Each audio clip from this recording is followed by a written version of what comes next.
صلي على النبي وتبسم ده النبي تبسم وتبسم ده النبي تبسم اللهم صل عليه. أعوذ بالله من الشيطان الرجيم. بسم الله الرحمن الرحيم. الحمد لله الذي هدانا لهذا وما كنا لنهتدي لولا أن هدانا الله. لقد جاءت رسل ربنا بالحق ونودوا أن تلكم الجنة أورثتموها بما كنتم تعملون. أشهد أن لا إله إلا الله وحده لا شريك له وأشهد أن محمدا عبده ورسوله الذي لا نبي بعده. ما شاء الله كان وما لم يشاء لم يكن ولا حول ولا قوة إلا بالله. أما بعد. قال الله تعالى في كتابه الكريم وبقوله يهتدي المهتدون. أعوذ بالله السميع العليم من الشيطان الرجيم من همزه ونفخه ونفثه. يا أيها الذين آمنوا اتقوا الله حق تقاته ولا تموتن إلا وأنتم مسلمون. وقال في آية الأخرى وتزودوا فإن خير الزاد التقوى واتقون يا أولي الألباب. وقال أيضا في آية الأخرى اقترب للناس حسابهم وهم في غفلة معرضون ما يأتيهم من ذكر محدث من ربهم إلا استمعوه وهم يلعبون لاهية قلوبهم.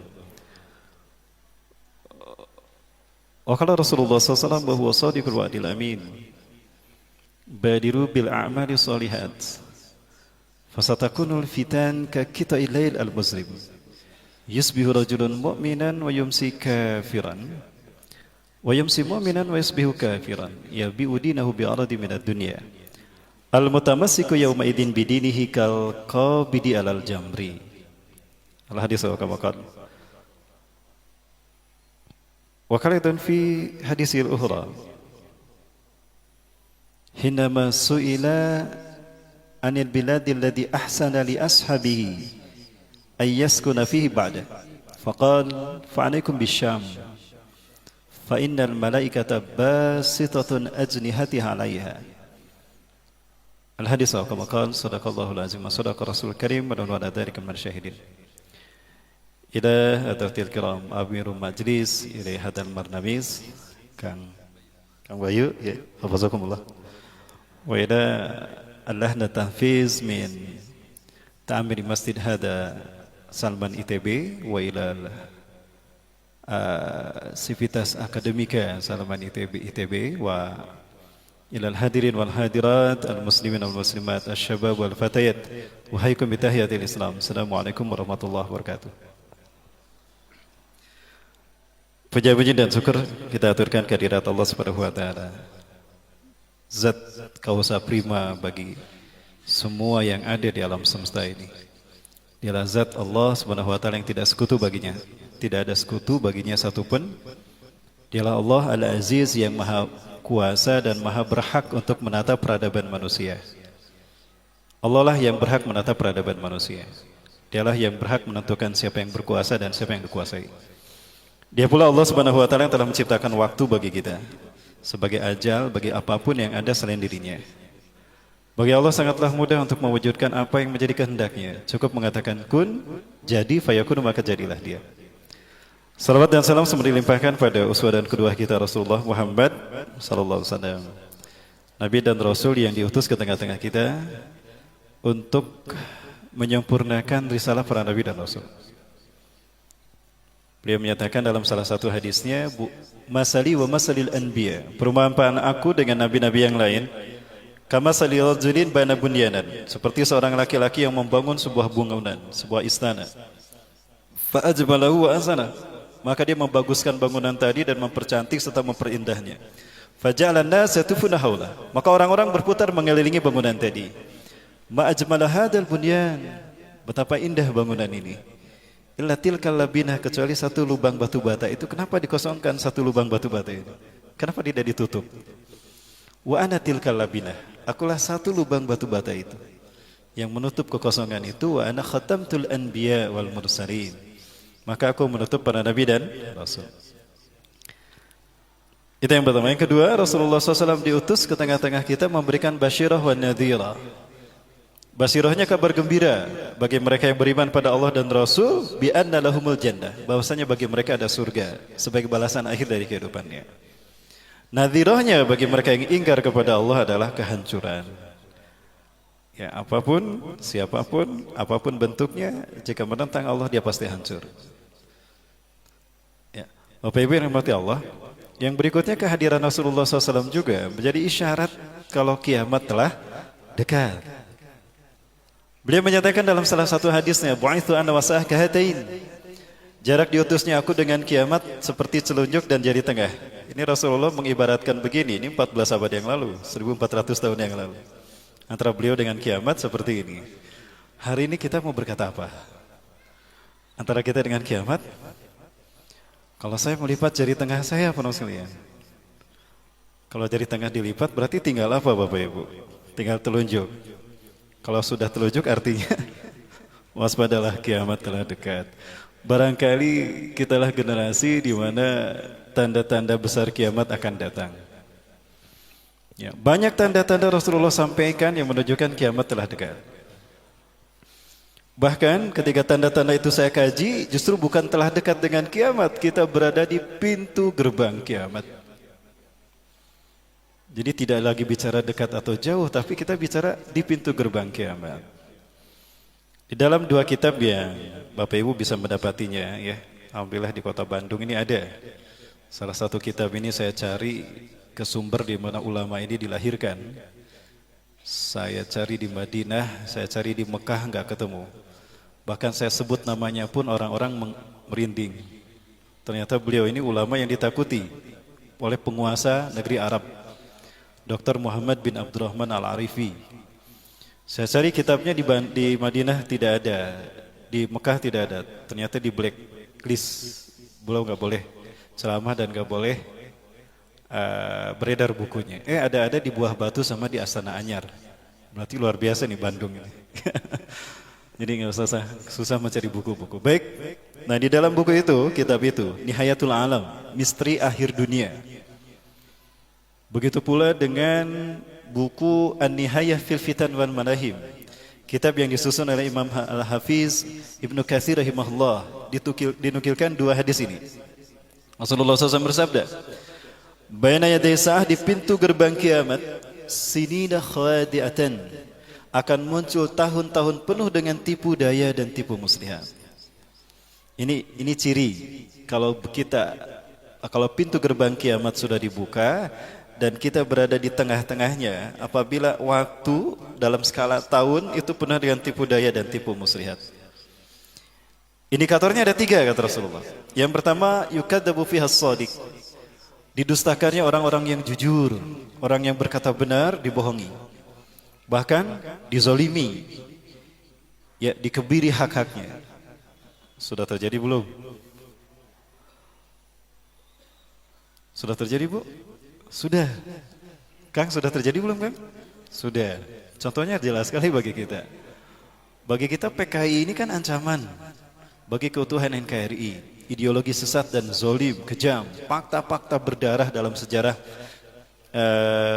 lahirnya bangsa ini. PKI menebar teror, dan yang menjadi ancaman adalah para ulama. Ya, yang diancam, maksudnya yang diancam oleh mereka para ulama, kaum muslimin, karena cuma umat Islam yang tahu kalau mereka ini berbahaya. Ya. Jika ada ulama mengingatkan pemerintah, mengingatkan bangsa ini akan bangkitnya kembali PKI yang berbahaya, kira-kira dia pengkhianat bangsa apa pahlawan bangsa? Harusnya dia pengkhianat kan? Ulama yang mengingatkan kepada pemerintah kalau PKI akan bangkit lagi. Dan itu faktanya sudah ada. Dia berjasa tidak sama negara? Harusnya berjasa, faktanya sudah ada. Tapi apa yang terjadi? Bukan PKI-nya yang diusut, malah ulama ini yang ditangkap dan dipenjara. Maka jika ulama-ulama yang lurus, ulama-ulama yang Quran Sunnah, yang cinta tanah air ini malah dibohongi, dituduh anti NKRI, dituduh intoleran, dituduh anti Bhinneka Tunggal Ika, maka para pembohonglah yang akan dibenarkan. Itu yang kedua. Wa yusaddaqu fihal kadzib, dibenarkannya para pendusta, para pembual, ya, itu dibenarkan dan diikuti, aman mereka. Saya pernah diundang ceramah di sebuah lapas. Yang namanya penjara kan image-nya tempat orang-orang ya buruk lah, orang-orang penjahat ya. Sampah masyarakat, itulah sebutan-sebutan bagi penjara. Karena saat itu saya diundang kuliah subuh, 1,5 jam sebelumnya atau 1 jam sebelumnya saya diminta datang karena baru pertama kali ada orientasi dulu tentang lapas tadi, kemudian ngobrol dulu dengan panitia. Saya datang ke sana 3:45 kurang 5 saya sudah ada di gerbang lapas ini. Saya disambut oleh teman yang mengundang. Alhamdulillah Ustaz datang sebelum waktunya. Masuk ke sana, diketuk pintu besi, dibuka. Maka yang menyambut kami sipir. Ya kelihatan lah sipir gimana. Ketua lapas, tinggi besar seram. Waalaikumsalam Pak Ustaz. Waalaikumsalam Pak. Ya, dibuka lagi, ada lagi yang nyambut. Yang nyambut ini luar biasa. Pakai peci, ada tanda hitam di jidatnya, jenggotnya panjang, wajahnya bersahaya. Duh alhamdulillah ketemu orang soleh. Pak Ustadz mau ke markas dulu atau mau langsung ke masjid? Saya ke masjid aja. Kebetulan saya belum witir saat itu. Saya ke sana jam 3:30 pagi. Masjid ini penuh apa sepi kan, Kang Bayu? 3:30. 3:30 biasanya masjid sepi ya. Itu di penjara penuh tuh para malam. 3:30 pagi subuh di penjara masjid penuh. Subhanallah penuh masjid di penjara aja. Ya biasa memang. Tapi mereka setidaknya luar biasa lah. Ada yang tahajud, ada yang baca Quran, ada yang berzikir. Itu yang baca Quran ini didengarkan suaranya kayak Ustadz Agus tadi. Subhanallah. Nun wal qalami wa ma yasturun ma anta bi ni'mati rabbika bimajnun. Kayak perasaan saya sahdu di penjara ini kok kayak yang betah sekali di penjara nih.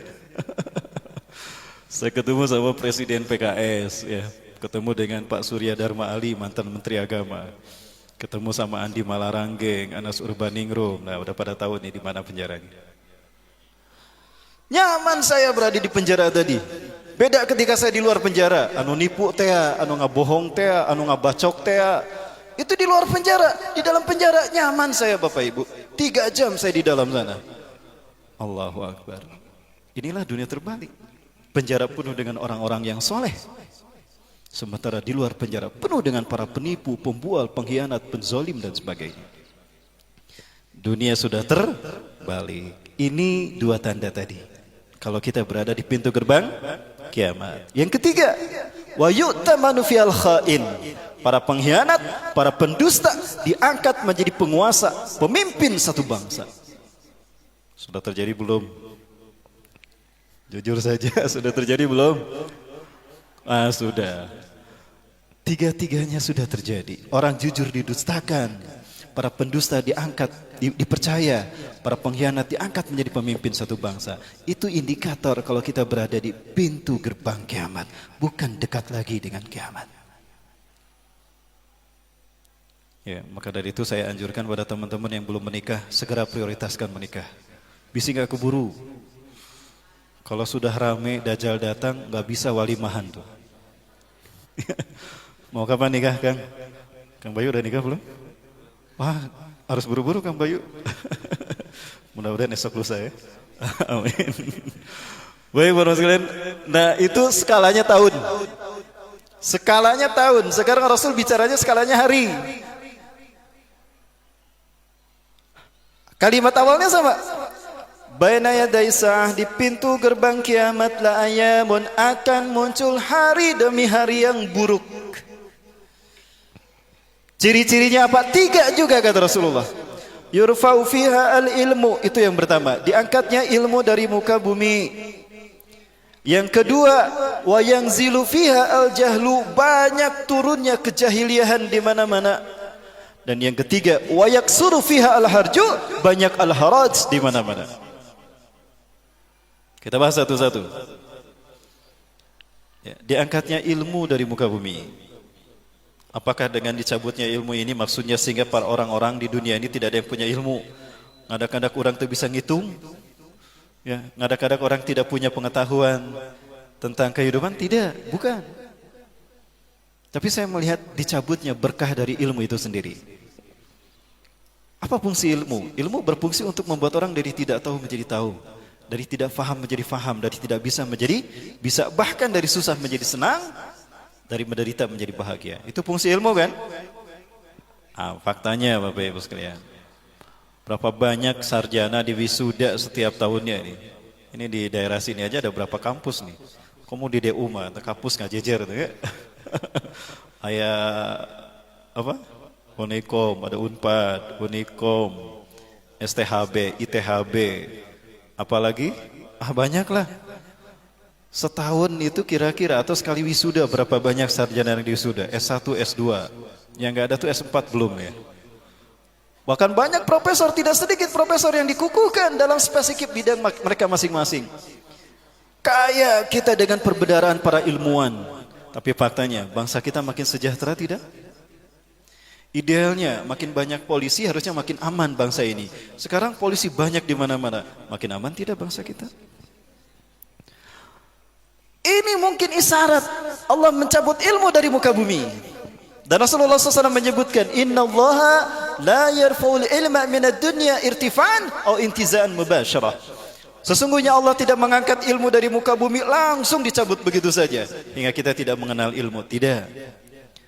Lakinna Allah yarfa'ul ilma minad dunya biqabdil ulama.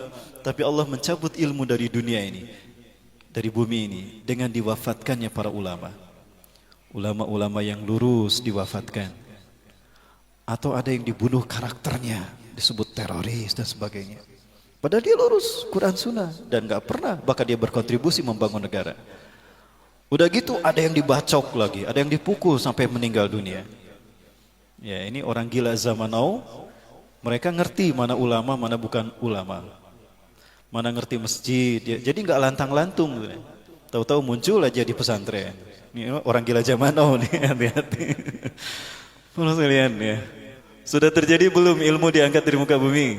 Sudah. Maka jika ulama-ulama yang lurus dibunuh karakternya, bahkan dibunuhnya, nyawanya direnggut. Ya, andaikan ada Nabi dan Rasul, mungkin para Nabi dan Rasul yang dibunuh. Tapi kusabab gak ada Nabi dan Rasul, yang ada pewarisnya para ulama-ulama yang dibunuh. Rasulin, jangan salah, ini proyek konspirasi dunia. Ini penggorengan situasi politik untuk menghadapi pilkada, pilgub, ya, pilkot, pilgub dan pilpres.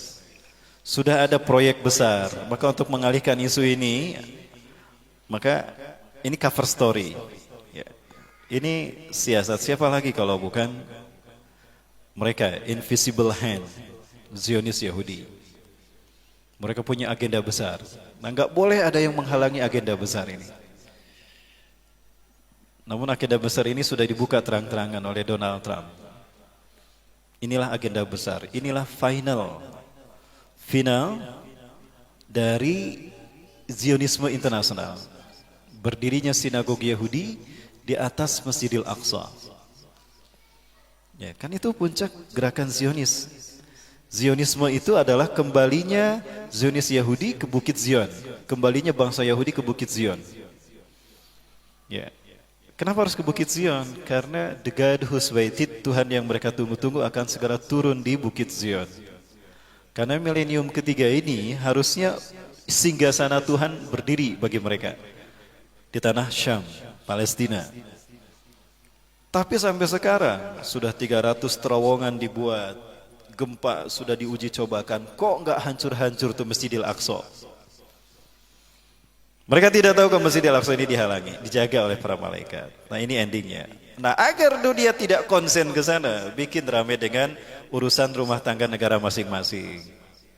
Ya, kasus pelecehan Al-Quran lah, penistaan Islam lah, penistaan ulama lah. Sekarang apa lagi? Pembunuhan para ulama. Ya, baik Bapak Ibu yang dirahmati Allah. Itu yang pertama. Yang kedua, ini prolognya lama sekali ini. Kita baru bahas judul ya. Sampai jam berapa nggak Bapak?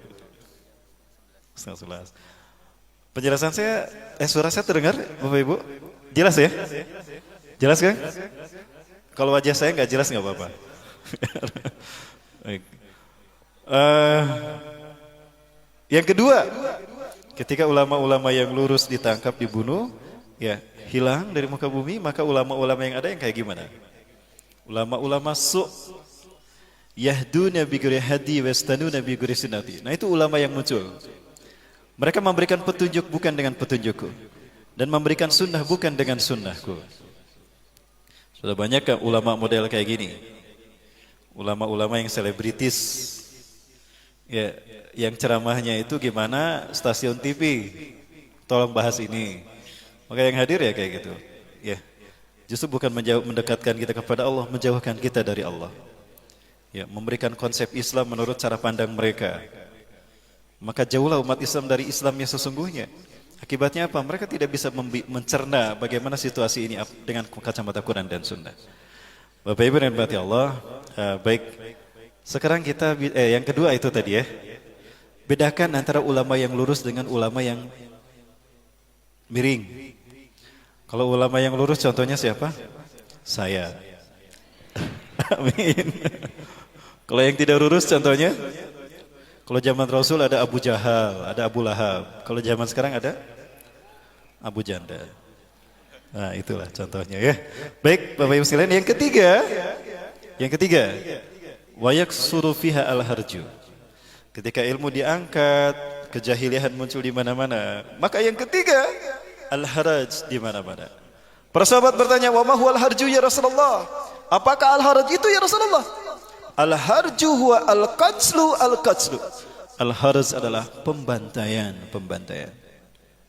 Negeri Islam mana yang belum dibantai? Suriah? Sudah? Palestina, Irak, Afghanistan, Mesir, Yaman, sudah. Berarti 3 indikator kita berada di pintu gerbang kiamat sudah terjadi, dan itu dalam skala hari. Ya, paradigmanya hari, bukan lagi tahun. Allahu Akbar. Indonesia sudah belum? Lagi digodok. 2018-2019 ini bisa jadi tahun-tahun yang tersulit bagi kita, Bapak Ibu. Baik, Bapak Ibu dirahmati Allah, ada satu penjelasan menarik. Satu hari Rasulullah SAW ketika berada bersama para sahabat, ya, Umar bin Khattab ada di tengah-tengah para sahabat. Ittala alaina rajulun, tiba-tiba datang seorang laki-laki, kata Rasulullah. Syadidu bayadi thiyab, putih mengkilau, putih cemerlang. Kalau putih cemerlang apa mengkilau? Cemerlang ya, putih cemerlang bajunya. Wa syadidu sawadi sya'ar, hitam mengkilau rambutnya. Sampai para sahabat ada yang bilang, "Kita rambut ini hitam mengkilau tadi, kayaknya bukan pakai sampo jing deh, atau Head and Shoulder." Enggak, kayaknya mau bukan, sigana mau pakai urang aring. Wasyadidu bayadis, ya, putih cemerlang pakaiannya.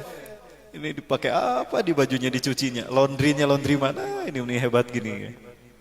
Tiba-tiba duduk di hadapan Rasulullah, menyentuhkan kedua lututnya kepada kedua lutut Rasulullah SAW. Wa yadau yadahi ala fahzai Nabi SAW. Beliau meletakkan kedua telapak tangannya di atas paha Rasulullah SAW. Wa huwa yaqul, kemudian dia berkata, "Ya Rasulullah, akhbirni anil iman." Wahai Rasulullah, ceritakan padaku apa itu iman. Nah, dijawab dengan rukun iman oleh Rasulullah. Antumina billah wa bi malaikatihi wa bi kutubihi wa bi rusulihi wa bil yaumil akhiri wa bi qadrihi khairi wa syarri. Dijawab rukun iman yang 6. Sodakta, benarlah engkau. Wis, Umar kaget. Ha itu, engkau nanya tapi nggak bener kan? Tes ya maka Rasulullah. Nanya lagi tentang Islam, beritakan kepadaku apa itu Islam. Diceritakan juga sama. Anta syahada la ilaha illallah wa anna Muhammadar Rasulullah wa tuqimu sholata wa tasuma Ramadan wa tutiyaz zakata wa tahujjal bait man istata'ta ilaihi sabila. Idza istata'ta ilaihi sabila. Sodakta, benarlah engkau. Ya, makin kaget para sahabat. Ajibna lahu, heran kami kepada dia. Yas'aluhu wa yusaddiqu, dia bertanya dan membenarkannya. Yang ketiga, apa itu ihsan? Dijawab ihsan itu anta budallaha ka'annaka tara fa in lam takun tara fa innahu yarak.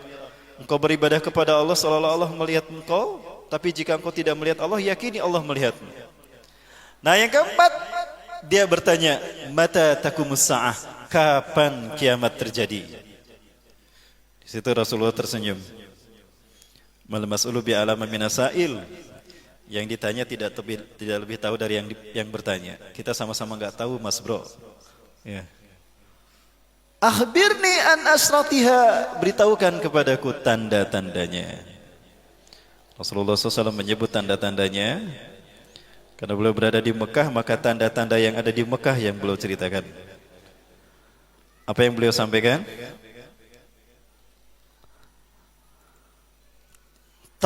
Antalidal ammatu rabbataha. Sebentar kan, nanti saya perlihatkan. Kita extend aja, duplikat ya. Oke, sip. Kok saya yang ada di situ? Saya kira ini.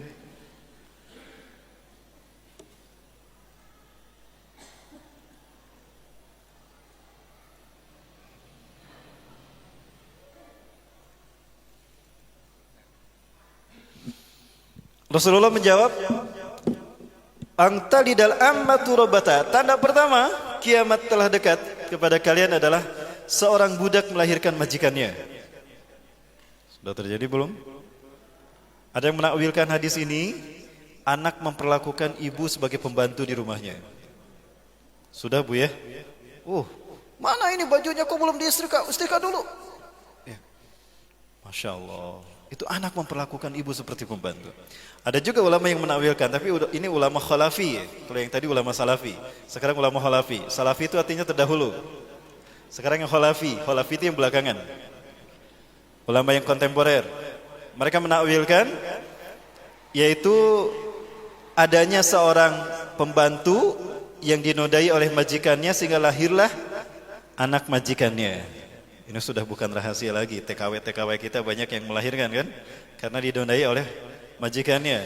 Bapak Ibu kalau ke KBRI Arab Saudi, itu ada yayasan sosial untuk menampung anak-anak itu. Garulis Karasep, yang mau silakan, 30 juta tuh satu orang, kalau mau diadopsi. Sudah terjadi. Yang kedua, Rasulullah menyatakan, seperti apa yang disampaikan oleh beliau ini. Ini kajian akhir zaman di Eropa Bapak Ibu. Oh sudah ya. Nah ini sekarang udah ganti orang nih. That there will be tribulations, and we should be aware of this. He told us that towards the end of time, you will see the people of the ala, ri'asha, yatatawaluna fil bunyan. He said there will be poor people who were the desert people, and they were poor, and they were taking care of goats and animals, and then they'll begin to build huge buildings. These are signs before your very eyes. We're seeing signs of our Prophet ﷺ. He told us that you will see the buildings of Mecca reach the mountaintops. The buildings of Mecca will reach the mountaintops. And this is happening in our lifetime. When I first went to Mecca, there were no buildings even close to the tops of the mountains of Mecca. And now it's filled with buildings that are beginning to reach the mountaintops. I was on one of the tallest mountains in Mecca, and you can see the clock tower now surpasses the mountains. The Prophet ﷺ said in a hadith, he said, إِذَا رَأَيْتُمْ مَكَّةَ بُعِجَتْ كَظَائِمًا. If you see Mecca, if you see its mountains with holes pierced through them, this is what it means. بُعِجَتْ كَظَائِمًا وَيَتَسَاوَ بُنْيَانُهَا رُؤُوسَ جِبَالِهَا. And you see the buildings reach or in a riwayah ta'lu, they will actually surpass the mountaintops. And then he said, فَقَدْ أَظَلَّتَ السَّاعَةُ. It means that the sa'a has cast its shadow. Imam As-Suyuti says in this, هي عبارة عن دنو الساعة.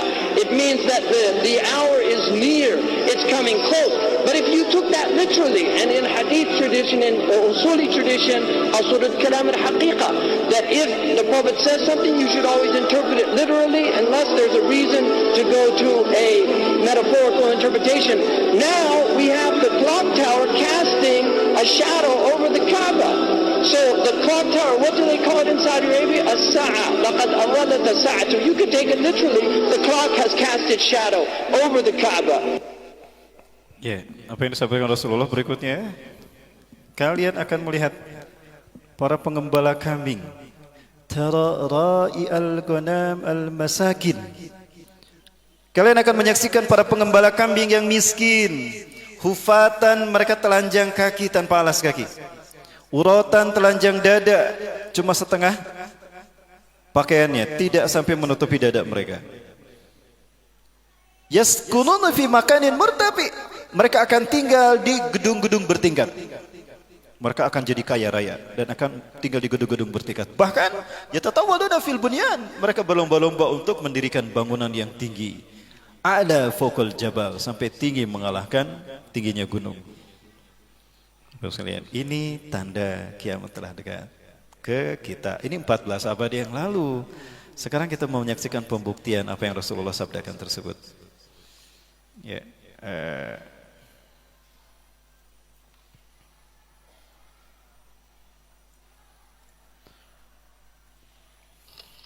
ini Mekah di zaman Nabi Ibrahim. Tidak ada satu lembar rumput pun, tidak ada satu ekor semut pun, dan tidak ada satu sumber air pun. Ibu-ibu mau tinggal di sini, Bu? Gratis, Bu. Ini Mekah, Bu. Kang, mau berapa hektar silakan. Mau, Bu? Mau nggak, Bu? Siti Hajar mau loh, Bu. Karena tahu nanti mahal di sini harganya. Ya, Siti Hajar luar biasa. Ditinggalkan dengan Nabi Ismail di sini. Awalnya Nabi Ismail pun tidak, Nabi Ibrahim juga tidak tega. Ketika Nabi Ibrahim sudah bikin tenda, ya, menempatkan mereka di tempat yang indah, yang nyaman lah. Ya, ini apa yang ini saya juga tahu ya. Yang mana aja lah. Ini Ka'bah nih. Maka saat itu pergilah Nabi Ibrahim, ditarik bajunya oleh Siti Hajar. Ini anta dahib ya Ibrahim. Kemana kau akan pergi hai Ibrahim? Wa tatsrukuna huna, kau tinggalkan kami di sini. Uzurhi walana, lihat sekitar kita. Gak ada kehidupan sama sekali. Tega engkau meninggalkan kami di sini Ibrahim. Karena ini perintah Allah, Nabi Ibrahim tidak bisa menjawab, hanya jangan menteteskan air mata. Berpaling lagi, bertolak lagi, tarik lagi bajunya. Ajib soali ya Ibrahim, jawab pertanyaanku. Kenapa kau tinggalkan kami di sini? Mau pergi kemana? Tidak bisa menjawab karena perintah Allah. Dan secara manusia juga tidak tega meninggalkan anak dan istrinya. Apalagi Nabi Ismail masih merah saat itu. Yang ketiga kalinya Siti Hajar bertanya, Allahu amarka bihada? Apakah Allah yang memerintahkan kau meninggalkan aku di sini? Kami di sini? Bala ya zawjati, Allah amarna bihada. Betul istriku, Allah yang memerintahkan aku meninggalkan kau di sini. Apa jawaban Siti Hajar? Idan la yudai anak, kalau begitu hatiku nggak akan sempit. Idhab ya zawji, pergilah wahai suamiku, tunaikan perintah Allah. Satajiduna minasyakirin, kau akan mendapati kami termasuk orang yang bersyukur dan bersabar. Wah subhanallah, kalau istri kita seperti itu Kang hari ini, wah luar biasa. Bu mau tinggal sini Bu? Baik. Nah ini Mekah gambarannya di zaman, gambaran Mekah di zaman Rasulullah SAW. Sudah ada gedung-gedung bertingkat, ya sudah ada Ka'bah sudah tinggi, rumah-rumah sudah nyaman. Ada pasar Bu, jangan khawatir. Cuma nggak ada wifi, nggak ada internet, nggak ada jaringan, nggak ada televisi, mati gaya kita. Mau tinggal di sini? Enggak juga. Aduh. Nah ini Mekah zaman kita sekarang. Mau tinggal di sini Bu? Mau Bang Daik. Mau Bu? Ya, 10 tahun yang lalu 1 meter 500 juta harga tanah di Mekah. 1 meter 500 juta. Ya, punya uang 1 miliar baru bisa kebeli tanah 2 meter. 1 miliar 2 meter tanah. Bisa bangun rumah 2 meter, kuburan kali. 2 miliar sekarang. Tapi Mekah seperti ini yang tidak disukai Rasulullah. Demi Allah. Bahkan Rasulullah pernah berdoa, Allahumma barik lana fi Syam wa barik lana fi Yamanina. Ya Allah, berkailah untuk kami Syam, Syam kami, dan berkailah untuk kami Yaman kami. Syam di atas, Yaman di bawah. Najd itu Saudi Arabia dilewat. Ya. Maka para sahabat meminta kepada Rasulullah, ya Rasulullah, ud'ullah yubarik lana fin Najdina aidan, ya Rasulullah, doakan kami juga agar Allah memberkahi kami Najd. Ya, agar Najd diberkahi juga. Maka kemudian Rasulullah SAW berdoa lagi, tapi Rasulullah kembali tidak menyebutkan Najd. Sahabat meminta lagi untuk yang kedua kalinya, ud'ullah yubarik lana fin Najdina aidan, ya Rasulullah. Doakan juga kepada Allah ya Rasulullah, agar Allah memberkahi Najd juga untuk kami. Maka yang ketiga kalinya Rasulullah bersabda, inna fiha tahayyadu al-zalazil wal fitan wa takhruju fi qarnu syayatin. Sesungguhnya di Najd akan muncul huru-hara, kegonjang-ganjingan dunia, dan akan muncul padanya tanduk setan. Ini sering saya bahas para sekalian. Akan muncul tanduk setan di bumi Saudi Arabia. Najd itu nama dari zaman Rasulullah sampai Turki Utsmani 1924. Tahun 1932 Abdul Aziz bin Abdurrahman Al Saud mempersatukan kerajaan-kerajaan Arab. 13 lebih kerajaan Arab dipersatukan, diikat dalam satu kerajaan dengan nama Al-Mamlakah As-Saudi Al-Arabiyah, kerajaan Saudi Arabia. Artinya kerajaan Ibnu Saud, pemilik Jazirah Arab, pemilik negeri Arab. Itu arti Al-Mamlakah As-Saudi Al-Arabiyah. Ya, maka berubah menjadi itu, tidak lagi Najd. Dan di sini ada tanduk setan kata Rasulullah. Tanduk setan yang mana para muslimin? Kalau saya sih melihatnya yang ini. Dan kalau kita nah ini Syam. Syam ada di sini, ini Yaman ada di sini. Ini Najd segitu gedenya nggak didoakan. Padahal ada Mekah dan Madinah. Karena di sinilah akan muncul huru-hara petaka dan gonjang-ganjing dunia. Ya. Dan hari ini sudah terjadi Bapak Ibu. Bahkan tanduk setannya pun sudah muncul. Lambang bulan sabit begini di atas Zamzam Tower ini adalah itu tanduk setannya. Dan Rasulullah juga menyebutkan tadi, waqad adalah as-sa'atu al-Ka'bah, dan sungguh bayang-bayang as-sa'ah menutup Ka'bah. Pertama kali saya membaca hadis ini saya enggak paham apa maksudnya, karena saya belum melihat apapun.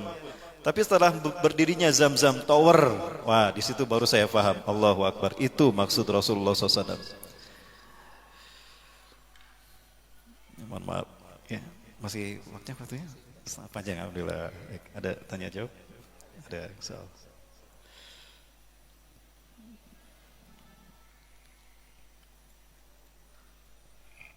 Kok nggak muncul ya?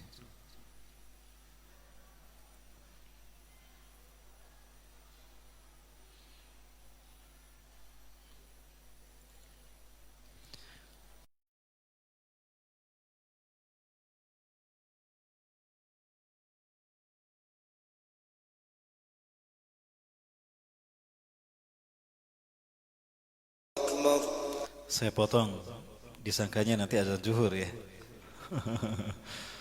Pertama kali saya datang melihat Zamzam Tower ini, saya tatap sekali para Allah. Lama tidak melihat ini. Begitu saya datang, Zamzam Tower udah selesai itu. Perhatikan Zamzam Tower ini dan perhatikan benda yang satu ini. Yang ini nih, gak kelihatan mungkin ya.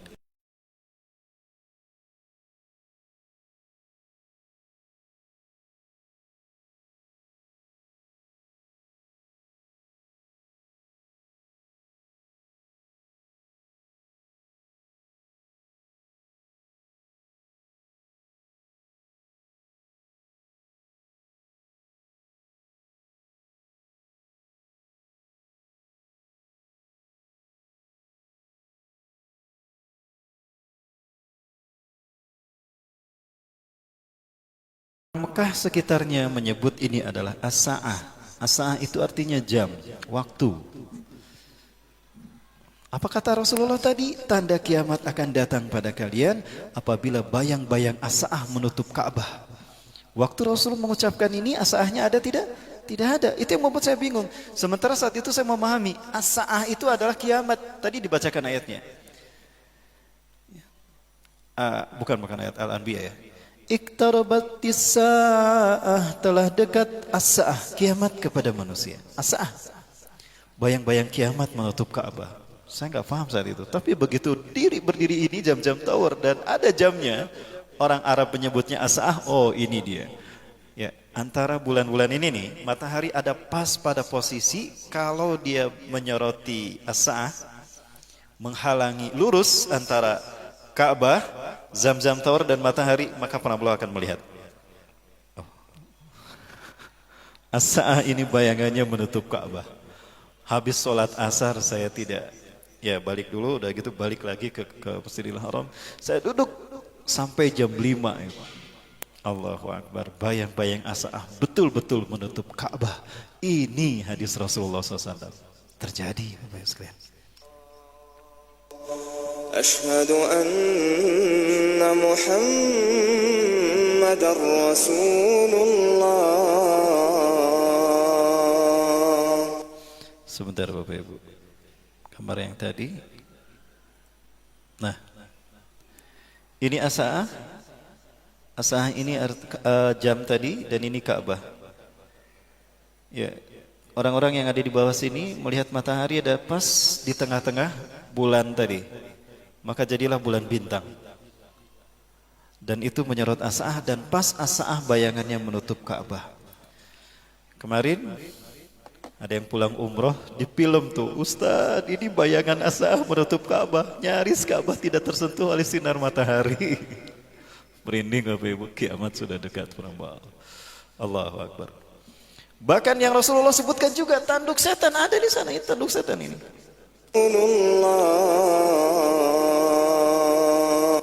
Saat saya di bawah, saya melihat matahari ada di sini Bapak Ibu. Matahari kan bintang. Ya, bintang. Ini jadi bulan bintang. Apakah bulan bintang simbol Islam? Tidak, bukan. Islam tidak menyembah dewa bulan dan dewa matahari, tidak. Sudah jelas Allah mengatakan pada itu kalau bulan dan matahari adalah tanda kekuasaan Allah. Wa min ayatihi al-lailu wan-naharu wasyamsu wal-qamar. Sebagian dari tanda kekuasaan Allah adalah siang, malam, matahari dan bulan. La tasjudu lisyamsi wala lilqamar. Jangan kamu sujud kepada matahari dan bulan. Wasjudu lillahi alladhi khalaqahun. Tapi sujudlah kepada Allah yang menciptakan malam, siang, bulan dan matahari. In kuntum iyyahu ta'budun. Kalau hanya kepada Allah kalian menyembah. Coba lihat di masjid-masjid sekarang. Dalam teknik arsitektur yang ditemukan oleh Sinan, setiap masjid selalu ada kubah. Kubah adalah bentuk penyaluran energi yang paling efektif untuk penyaluran energi dari satu bangunan. Kenapa kita merasa nyaman, tentram ketika masuk ke dalam masjid? Karena energi kita positif dan aura yang ditebarkan di sini positif. Ibadah, sholat, zikir, positif kan? Coba, sama enggak dengan perasaan yang muncul dalam hati kita ketika kita masuk ke pasar, masuk ke bioskop, nonton Dilan? Sama tidak? Atau kita masuk ke diskotik, gimana perasaan hati kita? Sama tidak? Apa yang membuat perasaannya berbeda? Aura, energi. Energi ada di sekitar kita. Kita hidup karena energi kan? Ruh itu sendiri energi. Dan energi tidak bisa dimusnahkan. Yang adalah ada perpindahan energi dari satu bentuk energi ke energi yang lain. Itu ya Kang Bayu ya? Hukum termodinamika 3 katanya. Balaga Ustaz. Nah, itu yang terjadi. Ya. Baik Bapak Ibu sekalian, dan apalagi nih ya, tanda-tandanya terlalu banyak saya sebutkan. Ada yang menarik lagi tanda yang lain yang Rasulullah sebutkan. Ya, kita tinggalkan Mekah walaupun pada dasarnya kita jangan melupakan, karena ini tanggung jawab kita para muslim sekalian. Kita punya tanggung jawab untuk membersihkan Mekah dari simbol-simbol ini. Ya, para muslim bisa menyaksikan. Ada simbol Freemasonry di Jeddah Engineering Square. Ya, di Jeddah nih. Sementara bangunan-bangunan bersejarah seperti rumah Rasulullah ketika kecil itu dihancurkan. Alasannya karena bisi dikultuskan jadi syirik. Apa ini bukan simbol kemusyrikan? Satu mata. Ini di Jeddah, di Tugu Pelabuhan Zizan, Arab Saudi Selatan. Ada Tugu Atom dan Tugu Bola. Ya, di Arca Manik juga ada. Bandung Spot. Ada tuh. Menaranya kayak gini nih. Jelas sekali itu. Kalau mau belokan dari Arca Manik yang mau ke jalan penjara tuh Sukamiskin, golf ya, pas belokannya lihat tuh. Samping pagar, jelas betul. Siapa yang bangunnya? Nah, ada juga ini Faisaliyah Tower sama dengan Tugu Illuminati kan? Ada satu matanya. Tadi ini aslinya seperti ini, segitiga. Tapi saya himpit supaya ini bisa muncul satu matanya. Ini jelas sekali Jeddah ini, monumen Jeddah. Apa ini? Satu mata. Yang matanya satu siapa? Dajjal. Ini kantor pusat bagi organisasi pemasaran Islam di Jeddah untuk seluruh Jeddah Arab Saudi di sini. Bahkan di Madiun sudah ada yang kayak gini nih, di Madiun, di depan kantor DPRD. Aduh, mengerikan. Dan ini Mekah dari udara, Bapak Ibu sekalian bisa melihat ini Mekah dari udara, dan ini Vatikan, hampir sama ya. Ini Mekah, ini Vatikan. Ya. Apakah Mekah ini akan menjadi Las Vegasnya Arab Saudi? Mengerikan Bapak Ibu. Tugas siapa ini yang harus? Tugas kita umat Islam, bahkan Indonesia yang salah. Baik Bapak Ibu yang dirahmati Allah, ada hal lain yang tidak boleh kita lupakan. Oh iya, ini pernah saya perlihatkan ini. Ini masjid apa ini? Masjid apa? Al-Irsyad ya. Pernah sholat di sini Bu? Saya menyesal sholat di masjid ini. Kenapa menyesal? Coba Bapak Ibu lihat bagian dalamnya. Ini kalau dari depan seperti ini, bagus ya. Ka'bah ada artistik lafaz la ilaha illallah Muhammad Rasulullah.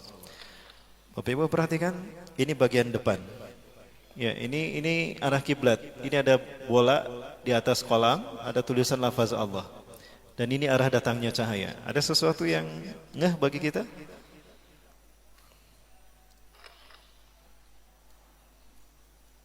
Ya, ini arah datangnya cahaya. Samakah dengan ini? Ini saya temukan di Masjid Al-Safar, kilometer 88, yang bawah nih. Di Purwakarta. Sama tidak? Kalau kita sholat menyembah siapa Bapak Ibu? Menyembah Allah. Tapi ini ada di antara kita dengan Allah. Jadi yang kita hadapin siapa ketika kita sholat? Allah apa si mata satu? Si mata satu. Sah tidak sholat kita? Bukannya menyembah Allah, malah kita menyembah selain Allah. Berhasil apa yang dikatakan oleh Ajazil di dalam Al-Quran. Allah nyatakan, Allah abadikan perkataan si Ajazil yang berambisi ingin menyesatkan manusia. Allah berfirman dalam surat Al-A'raf ayat ke-16. A'udzubillahi minasyaitonirrajim. Qala fabima aghwaytani la'aqudanna lahum siratakal mustaqim. Berkata Ajazil yang kemudian digelar iblis karena tidak mau sujud kepada Adam. Qala fabima aghwaytani. Ia berkata, karena engkau telah menghukum aku tersesat, la'aqudanna lahum siratakal mustaqim. Akan kami halangi manusia dari jalanmu yang lurus, siratal mustaqim. Coba, apa arti siratal mustaqim? Bukan jalan yang lurus semata, itu arti bahasa. Makna yang sesungguhnya apa? Surat Ali Imran ayat 51, surat Maryam ayat 36.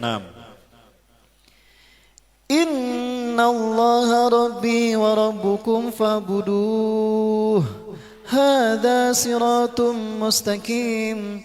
Sesungguhnya Allah adalah Tuhanku dan Tuhan kalian. Sembahlah Allah, inilah siratal mustaqim itu. Jadi siratal mustaqim itu artinya menjadikan Allah sebagai satu-satunya Tuhan yang disembah. Ini arti siratal mustaqim. Maka apa kata-kata si Ajazil? Karena kau telah menghukum aku tersesat, perbuatanku tidak sujud kepada Adam, kau hukum sebagai kesesatanku, aku terima. Dan aku akan halangi mereka dari jalanmu yang lurus. Akan ada saat di mana mereka tidak menjadikan engkau sebagai Tuhan.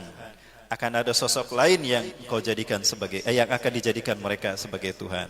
Mereka akan menyembah sosok lain selain dirimu ya Allah. Siapa? Dia sendiri. Tapi iblis enggak bisa leluasa mewujudkan ambisinya menguasai dunia. Dia butuh sosok yang nyata yang menjadi kembaran dia seutuhnya. Allah pertemukan mereka di segitiga Bermuda. Di dalam buku, saya dulu banyak mengkaji buku segitiga Bermuda ya. Salah satunya buku Dedi Suwardi, Tafakur di Angkasa Luhur. Beliau mengkaji tentang fenomena segitiga Bermuda, misteri segitiga Bermuda dilihat dari sisi astronomi.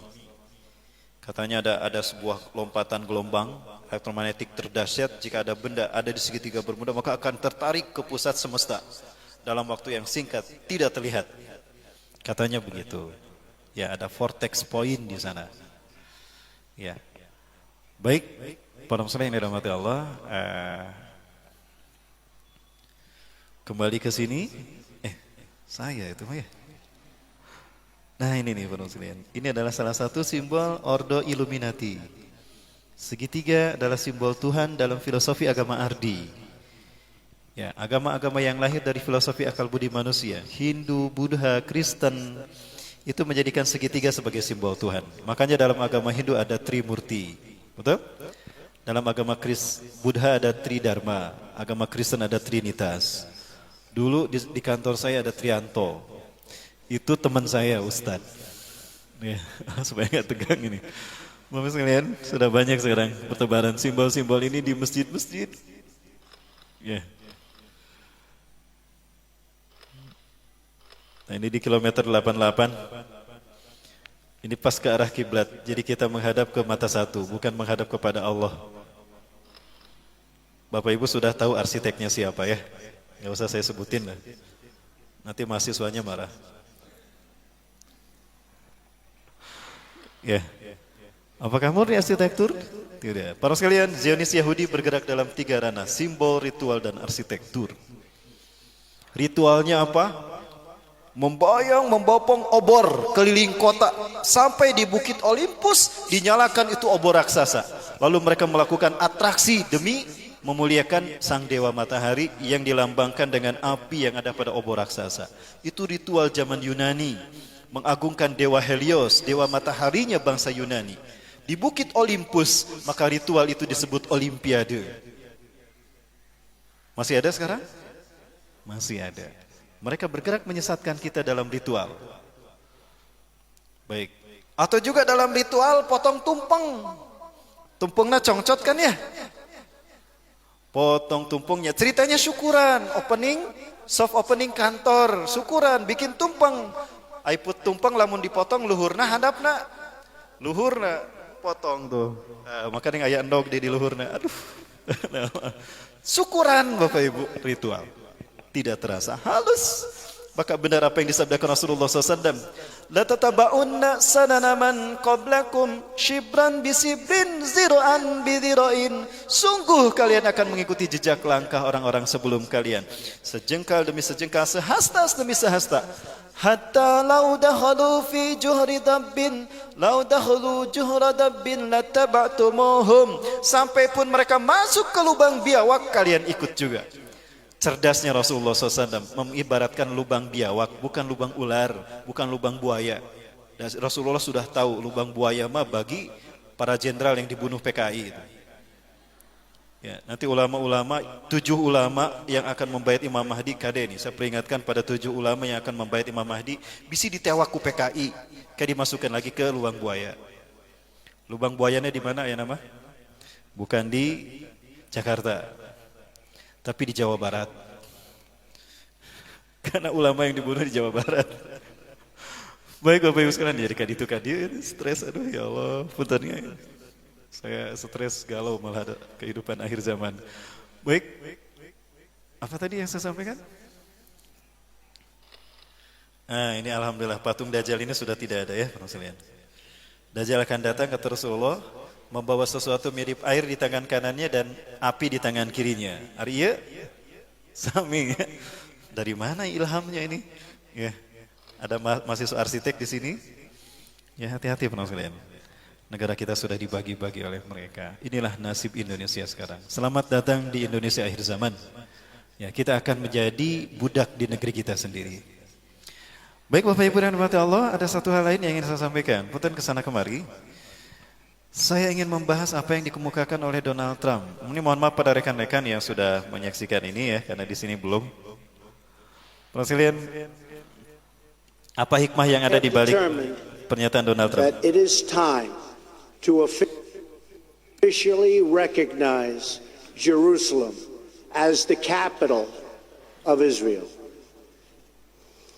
While previous presidents have made this a major campaign promise, they failed to deliver.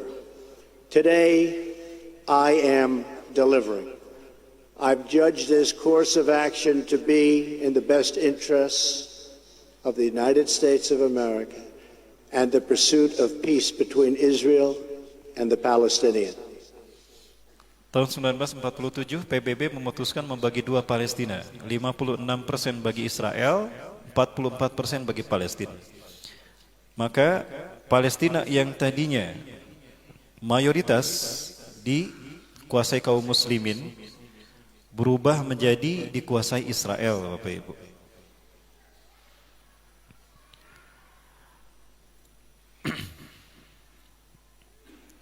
Ya. Nah, ini Palestina di tahun 1946, yang warna hijau ini kaum muslimin, yang warna putih ini adalah Israel, Yahudi. Tidak lebih dari 8,5%. Maka 1 tahun setelah PBB menyatakan kalau Palestina dibagi dua untuk Israel dan kaum muslimin, maka warna putih ini Israel. Setiap bulannya 1.000 sampai 5.000 orang Yahudi diungsikan setiap bulan ke Palestina. Terjadilah okupasi, perampasan wilayah. Kaum muslimin yang mempertahankan rumahnya dibantai, disiksa. Habislah para sekalian.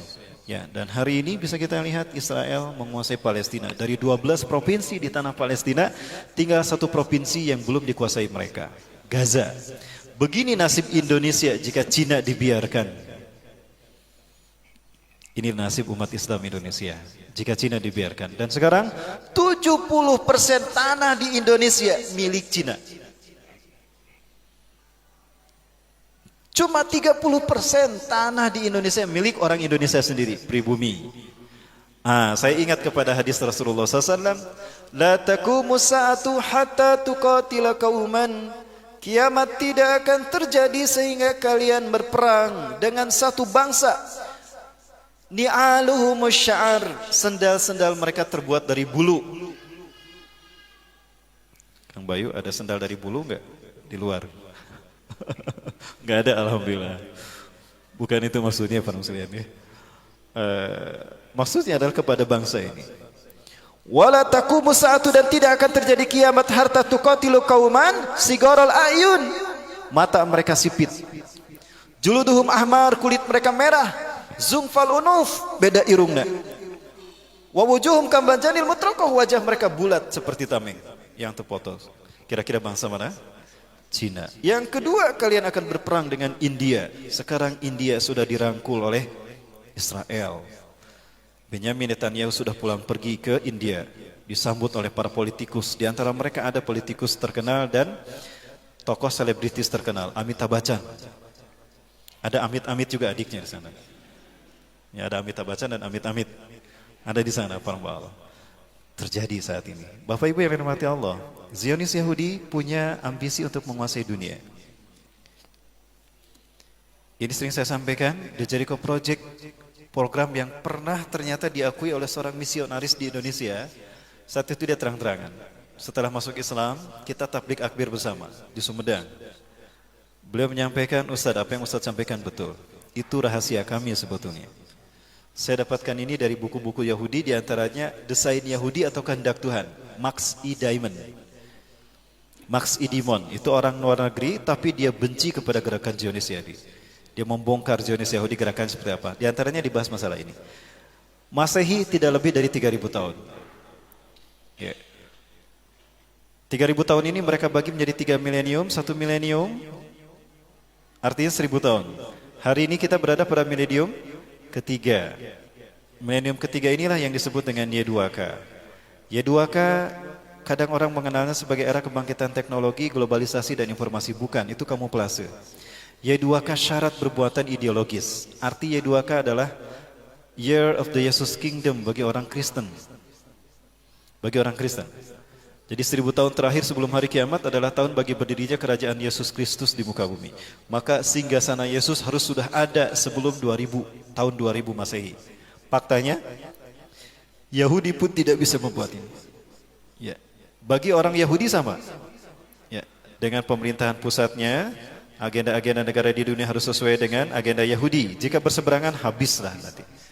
Indonesia, shadow government-nya juga. Inilah Y2K bagi orang Yahudi. Di mana mereka akan mendirikan singgasana Tuhan mereka? Di mana lagi kalau bukan di Palestina, di Yerusalem. Kenapa harus Palestina? Karena Palestina adalah pusat jantung dunia. Jantung dunia itu Palestina. Karena Palestina menghubungkan 3 benua, Afrika, Eropa, dan Asia. Siapa yang menguasai Palestina? Dia menguasai dunia. Dan tidak ada artinya Palestina without Yerusalem, tanpa Yerusalem. Dan tidak ada artinya Yerusalem tanpa sinagog Yahudi. Di mana sinagog Yahudi ingin mereka bangun? Di atas Masjidil Aqsa, kiblat kita yang pertama. Ingat Bapak sekalian, ini kiblat kita yang pertama. Rasulullah sebelum menghadap ke Mekah, ketika masih berada di Madinah, setelah Isra Mi'raj, Rasulullah SAW menghadap ke sini 16-17 bulan. Setelah turun surat Al-Baqarah 144 menghadap ke Masjidil Haram. Ya, masjid ini menjadi masjid pertama digunakan sholat asar menghadap ke Ka'bah. Tadina kemana we para sahabat kaum muslimin yang ada di Palestina sholatnya? Ayo nupa tonggong-tonggong, nupa harap-harap gitu ya. Ada tuh. Karena kiblatnya kita mau sholat di situ kemana aja nggak apa-apa. Tapi setelah turunnya surat Al-Baqarah 144 semuanya menghadap ke Ka'bah. Apa yang terjadi? Para sekalian, pernyataan Donald Trump ini artinya memberikan izin kepada Yahudi untuk menghancurkan masjid ini dan mereka ganti dengan sinagog Yahudi. Ini nanti yang akan berdiri dan ini kesepakatan yang antara Yahudi dengan Amerika bahwa sinagog yang akan dibangun seperti ini. Mereka akan bersambung menyambut Tuhan mereka, Mesayah atau Al-Masih, para jemaah sekalian. Kalau ini terjadi dan kita masih hidup, malulah kita di hadapan Allah. Kita mayoritas tidak bisa melindungi kiblat kita yang pertama. Ya, lebih baik kita sudah syahid ketika ini terjadi. Namun apa yang terjadi para sekalian? Insya Allah mimpi Yahudi ini tidak akan terjadi. Udah jam 10:30 ya, udah habis waktunya. Kalau minta bonus 5 menit boleh? Kita belum bicara waktu Bapak Ibu. Baik, inilah arti dari pernyataan Donald Trump. Hikmah yang bisa kita petik, makna yang dikandung dari tersirat pernyataan Donald Trump tadi. Today I recognize that the Jerusalem is the capital of Israel. Maksudnya memberikan izin kepada Benyamin Netanyahu untuk mewujudkan segera apa yang menjadi cita-citanya. Ya, ini cita-citanya Bapak Ibu.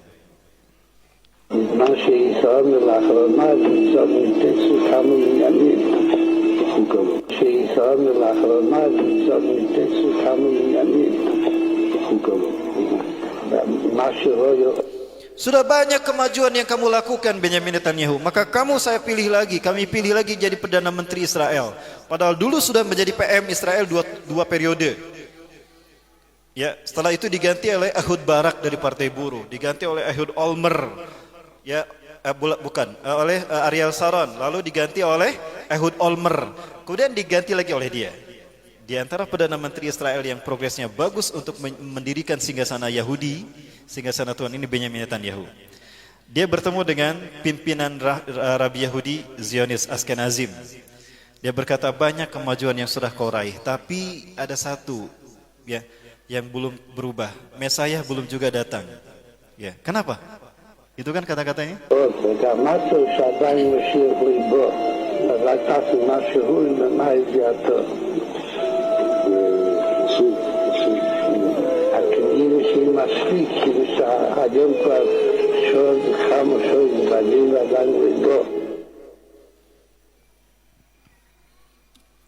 Bapak sekalian, Rasulullah SAW menyebutkan kalau umat Islam akan melalui 5 periode. Kenabian, Khilafah Alamin Nubuwah, Mulkan Adhan, Mulkan Jabariyah, Khilafah Alamin Nubuwah. Yang kelima. Hari ini kita berada di fase yang keempat. Fase yang keempat adalah fase Mulkan Jabarian. Fase di mana Barat memimpin dunia.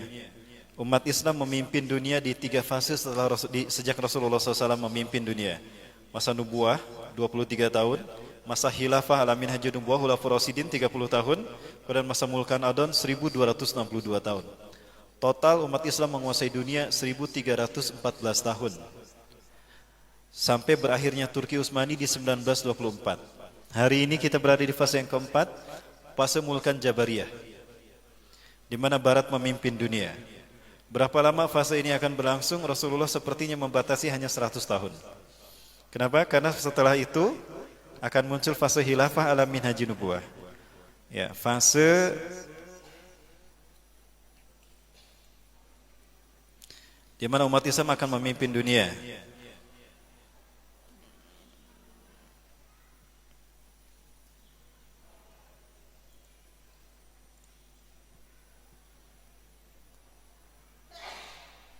Ya, ini sudah sering saya perlihatkan, Bapak Ibu sekalian. Ya, kita di fase yang keempat, dan fase keempat ini hanya berlangsung 100 tahun.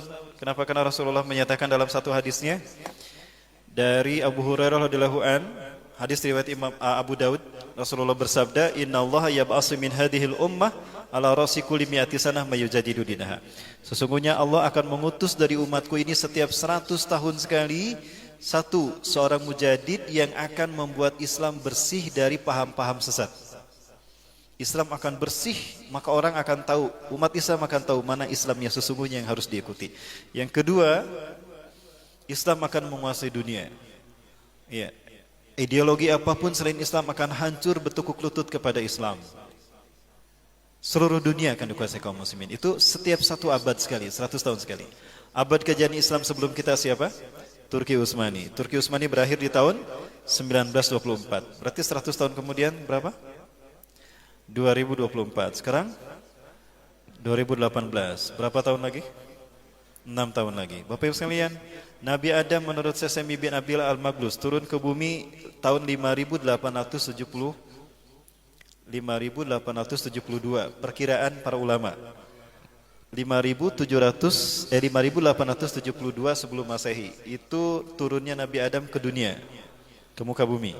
Berarti peradaban manusia itu belum lebih dari 8.000 tahun.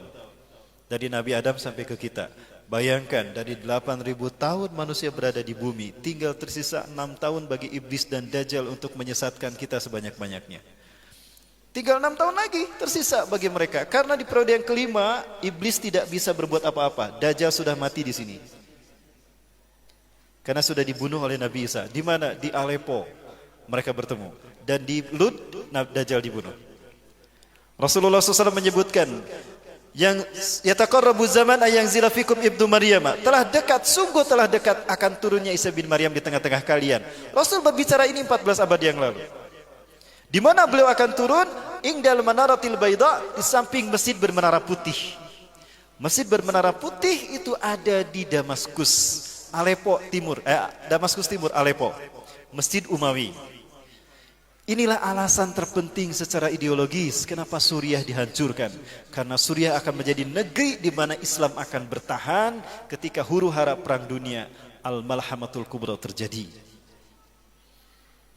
Dan Nabi Isa akan memangatkan umat Islam turun di Masjid Umawi. Supaya Nabi Isa tidak jadi turun, agar Islam tidak jadi bangkit di sana. Yuk kita hancurkan Suriah, yuk kita hancurkan Aleppo. Supaya tidak jadi turun di sana Nabi Isa. Jadi turunnya di mana? Nanti di Ganesa, Jalan Ganesa dia turun. Salman ITB. Di gedung serbaguna ya, di atas. Allahu Akbar. Jadi mereka yakin dengan hadis Rasulullah. Maka Suriah dihancurkan. Tapi walaupun demikian tetap Suriah akan dikuasai kaum muslimin. Tidak lama lagi Bapak Ibu sekalian. 6 tahun lagi. Dan Rasulullah menyebutkan ciri-ciri ini akan terjadi. 1. Ya. Rasulullah menyatakan akan ada perebutan kekuasaan di tanah Arab. Yaktatilu salasatun 'inda kanzikum, akan berebut kekuasaan, akan berperang 3 orang laki-laki di sisi perbenaran kalian. Ya. Akan ada 3 orang laki-laki berperang di sisi perbenaran kalian. Kulluhum ibnu khalifatin, 3-tiganya anak raja. Khalifah di sini berarti raja, karena khalifah belum ada sebelum kita sampai hari ini. Thumma la yasiru ila wahidin minhum, kekuasaan tidak jatuh kepada salah satu pun dari 3 putra mahkota itu. Thumma tatlu'u ar-rayatus sud, kemudian akan muncul para pembawa panji hitam. Min kibalil masyriq, Rasulullah mengarahkan telunjuknya ke Khurasan, Afghanistan.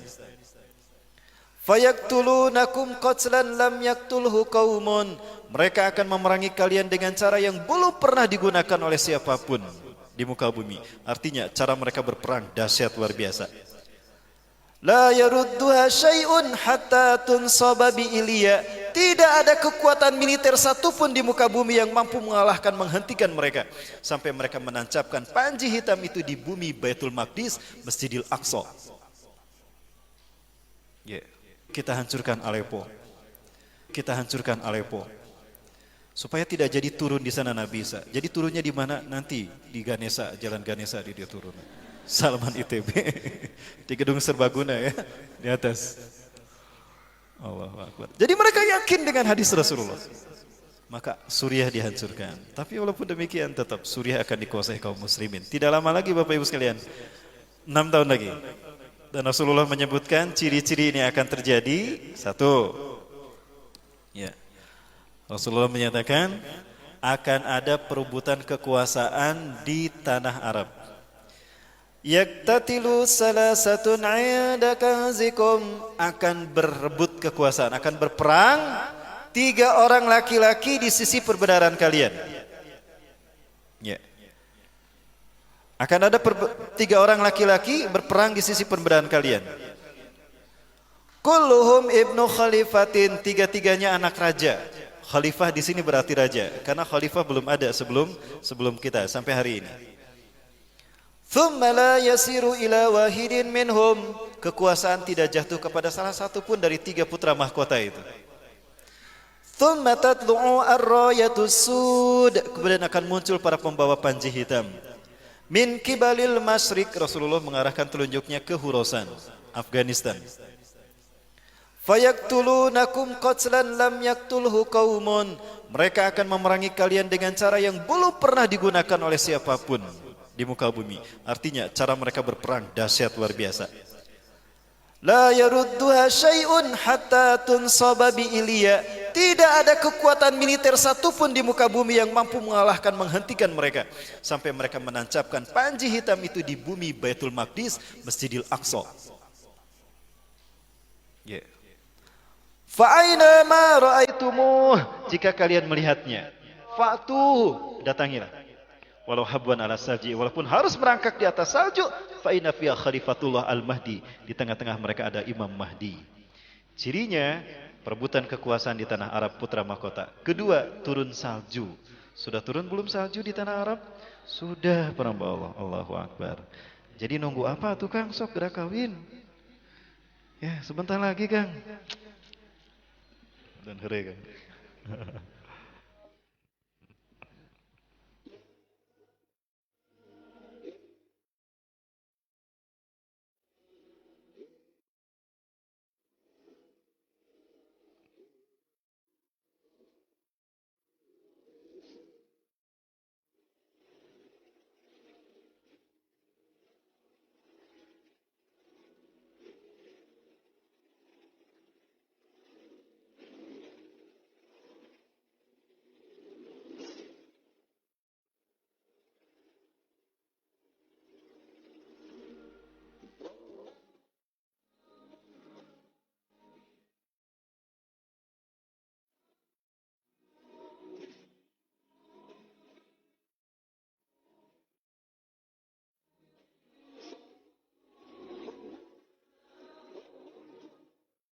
Kabar gembira dari Rasulullah ya bahwa kita akan zohir kembali nanti di fase yang kelima.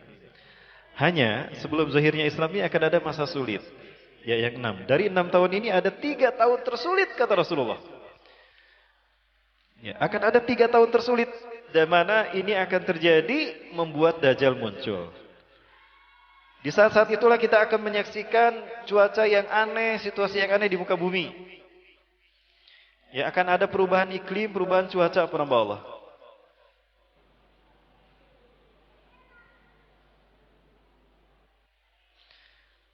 Ya, ini saya sering sampaikan di beberapa majelis taklim, Bapak Ibu sekalian. Akan ada benda langit yang datang ke antariksa kita, ke tata surya kita.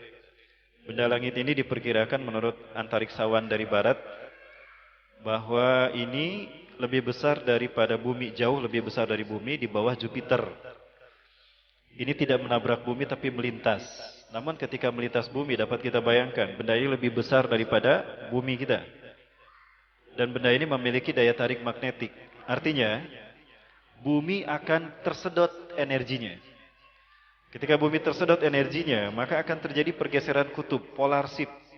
Pernah terjadi tahun 12.000 sebelum Masehi, di mana terjadi polar shift.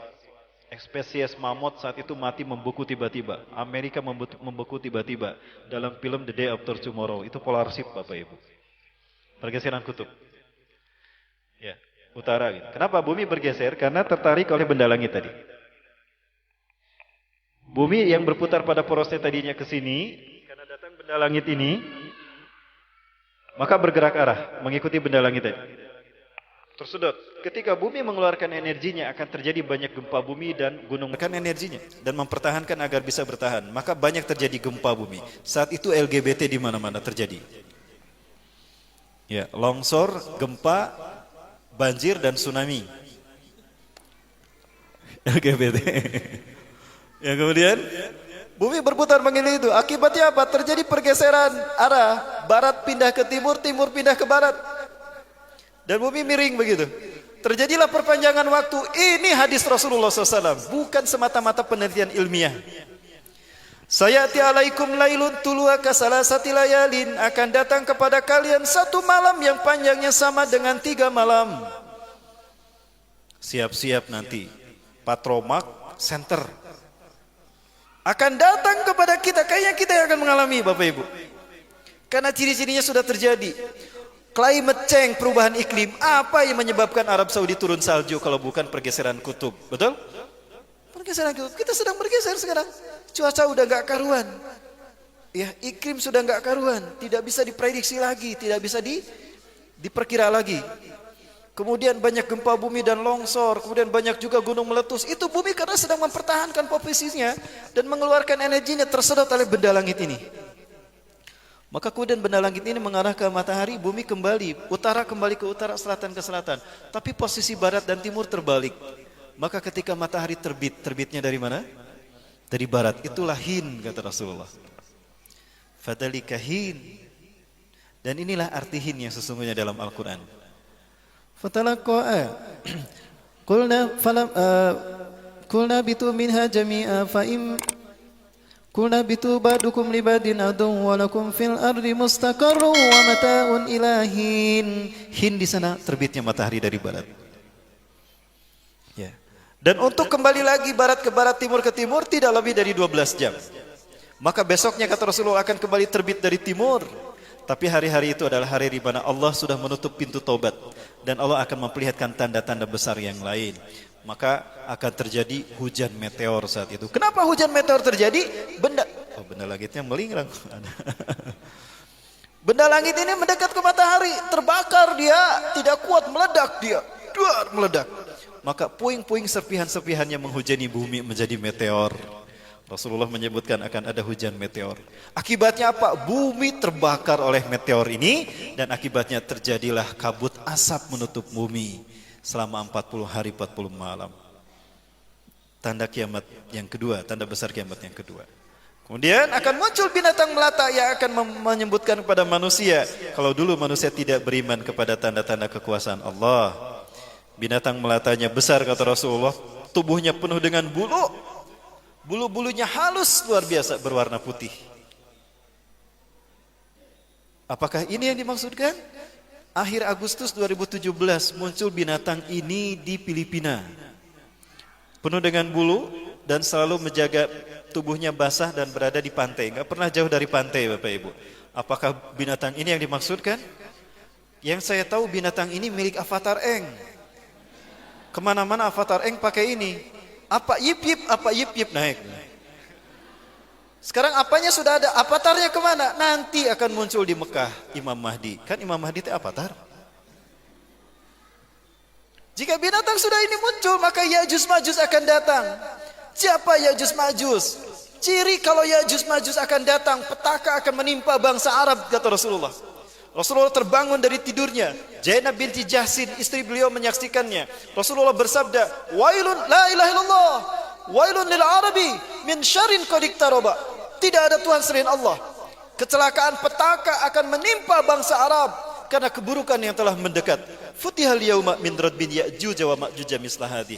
Lubang Ya'juj Ma'juj sudah terbuka sebesar ini. Itu 14 abad yang lalu. Hari ini sudah tidak terbuka lagi. Rasul menyebutkan petakanya akan menimpa bangsa Arab. Siapa bangsa Arab yang dimaksudkan Rasulullah? Palestina bangsa Arab bukan? Suriah, Irak, Afghanistan, Mesir, Tunisia, Libya, Yaman, bangsa Arab bukan? Bagaimana kondisi bangsa-bangsa itu? Siapa yang membantai mereka? Apakah itu Yajuj Majuj? Itu Yajuj Majuj KW-nya. Ya, KW1 Rusia, KW2 Amerika, KW1 mah Israel kata. Israel KW1. KW2 Rusia, KW3 Amerika. Itu kan negara-negara yang membantai kaum muslimin negara-negara tadi. Bapak Ibu sekalian, ini akan telah terjadi. Tapi ingat kata Rasulullah, akan muncul kebangkitan Islam. Dan akan ada 3 titik yang membuat umat Islam memiliki kemampuan untuk bangkit. Di mana? Satu, Ahlus Syam. Akan muncul dari Suriah dan Palestina pejuang-pejuang tauhid yang tangguh, yang tidak akan bisa dikalahkan oleh mereka. Ada kemungkinan kalau dari Palestina ini Izzuddin Al-Qassam, sayap militer Hamas. Dari Suriah ada kemungkinan bangkitnya Al-Qaeda Suriah, yang dulu disebut dengan Front Free Syrian Army FSA, Ahrarus Syam, Juyusul Islam, Juyusul Fatat, Jabhah Al-Nusrah akan bersatu di bawah satu panji Syam. Sekarang panji hitam sudah bergerak, sudah berkibar di Jazirah Gaza, di pantai Gaza, di Selat Gaza. Yang kedua, Ashabul Ratisud yang akan bergerak dari Khurasan. Sekarang pun sudah terlihat bagaimana kekuatan-kekuatan mereka. Dan yang ketiga, Taifah Mansurah. Mudah-mudahan itu Indonesia. Amin ya rabbal alamin. Barangkali itu dulu Bapak Ibu yang dapat saya sampaikan, lebih dan kurangnya mohon maaf ya.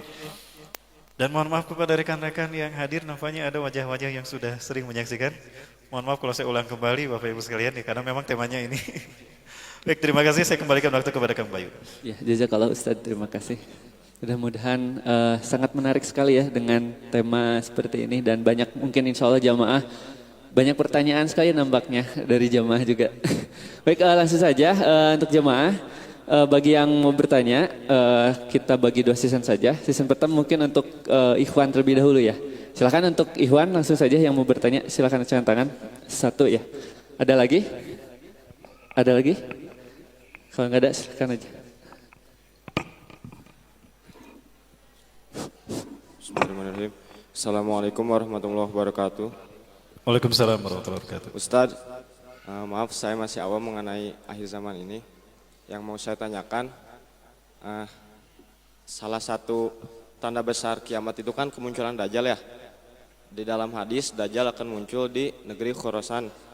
Nah, ada juga yang menyebutkan di Isbahan.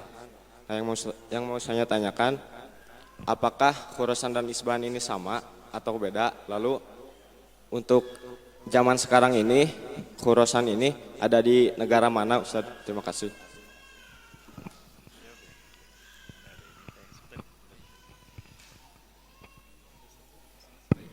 Ya, Ikhwan tadi barusan sudah. Nampaknya tadi untuk Ikhwan cukupkan 1 saja, karena Ustaz juga berhubung langsung berangkat ya Ustaz ya. Dari Ahwat mungkin 1 lagi. Silahkan untuk Ahwat, ada yang bertanya. Oh, langsung aja. Ya.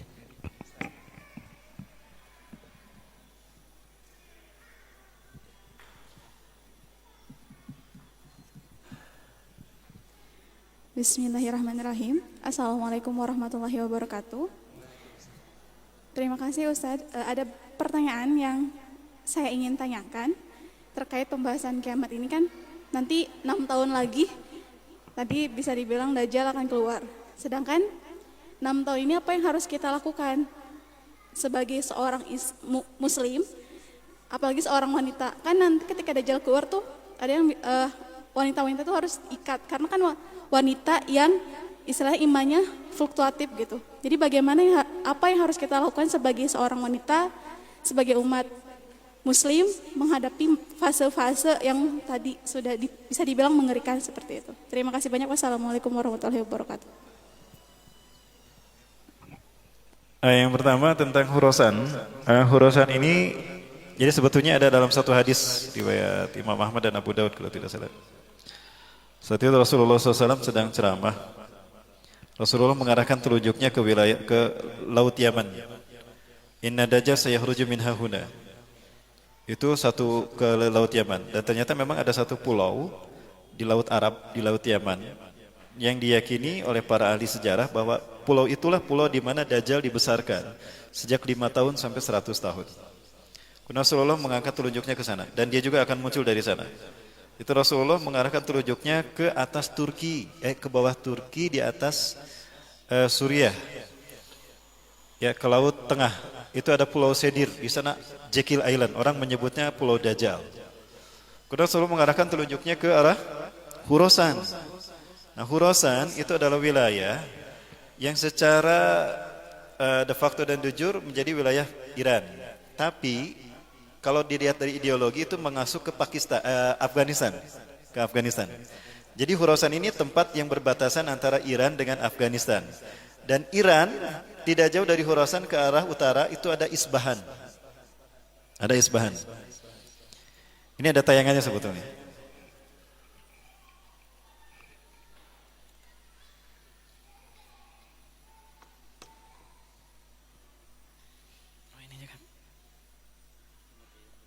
Ya, lupa. Pijit saya pegang. But clearly Afghanistan is in the heart of Khorasan. The Prophet said, when you see the black flags coming from the direction of Khorasan, go and join that army. That army has already started its march. They know it. And that's why they demonize as a terrorist anyone who supports that army.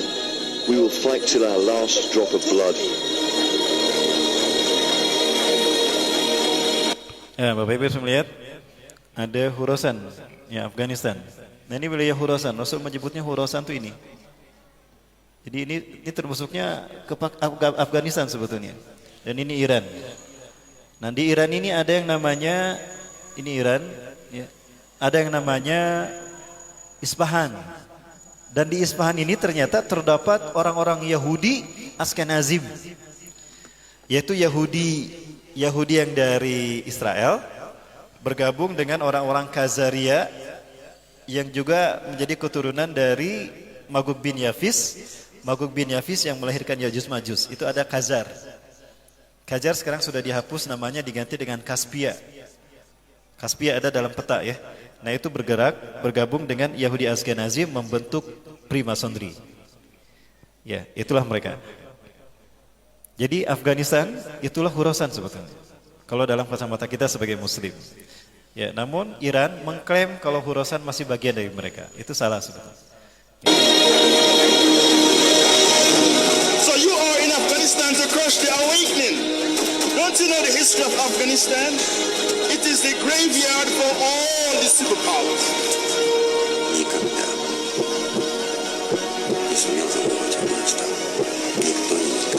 The Russian army displayed commendable conduct. I heard about the British army, they proved to be totally useless. And the present state of the American army, everyone knows. So who's gaining ground in this fight? They are.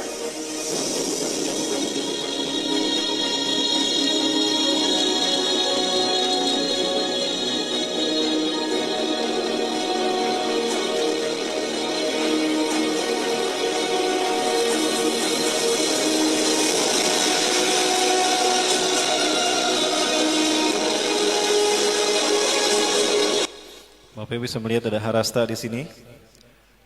Ciri kalau Dajjal sudah ada di tengah-tengah umat manusia, apabila kita mendengar harasta ini satu, dia tenggelam. Ya, harasta tenggelam. Akan ada gempa di 3 titik, Madinah, Mekah, dan Harasta. Harasta akan tenggelam, Madinah akan goncang 3 kali. Kalau Madinah goncang 3 kali, itu ciri Dajjal sudah ada di Madinah. Dan di saat itulah akan munculnya pemuda yang akan dibunuh oleh Dajjal. Sebaik-baik iman di muka bumi, itulah pemuda itu. Yang kedua, akan terjadi gempa di antara Mekah Madinah yang akan menenggelamkan satu pasukan yang dikirim oleh Raja Syam. Rasul menyebutnya dari Raja Syam. Kemungkinan pasukan Basar Asad. Itu ciri Imam Mahdi sudah ada di Mekah. Karena pasukan ini membunuh Imam Mahdi. Dan Imam Mahdi akan muncul kalau terjadi perebutan kekuasaan di tanah Arab. Dan ini sudah terjadi, dan munculnya salju tadi. Ini sudah terjadi, kan? Nah, intinya Khurasan itu, kan, wilayah Afghanistan. Dan dari sinilah akan muncul para pembawa panji hitam. Gambarannya dua-duanya sudah terjadi, ya. Terjadinya perebutan kekuasaan di tanah Arab dan salju turun. Siap-siap saja, Kang.